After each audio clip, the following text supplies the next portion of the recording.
Hey you and welcome to this video where I will help you out how to connect Bookmap to Coinbase. And if you want to do this, we go first of all to settings, manage plugins, scroll down and then we search right here for Coinbase Pro. That is the only possible Coinbase option that we can link.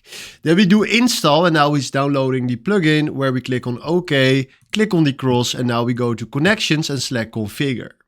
Then right here we do add connection, go to platform and then select right here, where is it? Coinbase Pro.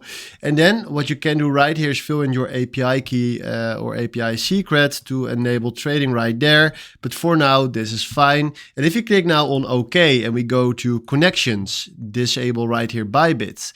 And we go to connections again and select right now here Coinbase Pro.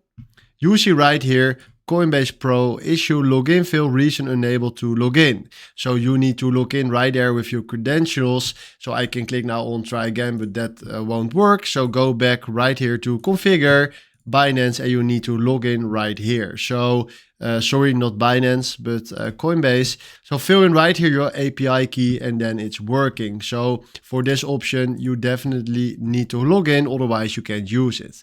But then afterwards, click on OK and then enable it right here with this. And then you can start linking your Coinbase Pro to Bookmap. So hopefully this was exactly the video where I was looking for. Thanks for watching and have a wonderful day. Ciao.